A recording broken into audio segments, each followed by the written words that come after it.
Hai, nama saya Amirah, berasal daripada Port Dickson Negeri Sembilan dan saya adalah pengguna Trapo Hydrophobic Wiper.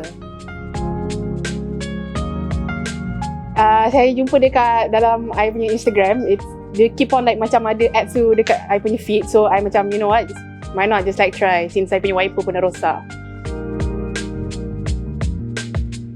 Macam biasa, saya sebagai pengguna yang bijak, saya buat research dululah pasal Trapo ni dekat Lazada and also dekat Shopee, and nampak memang banyak good reviews, that's why I pun belilah dengan sebabnya adanya testimoni yang sangat-sangat bagus tentang Trapo ni. Setakat ni, I don't have any complaint because I didn't expect the customer service would be that good, begitu bagus sekali.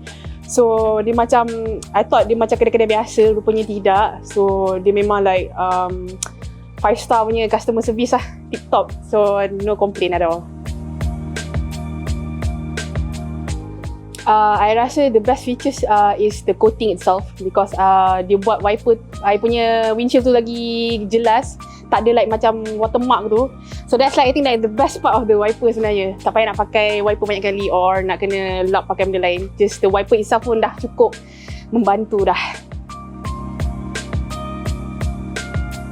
Definitely memang saya akan recommend to everyone.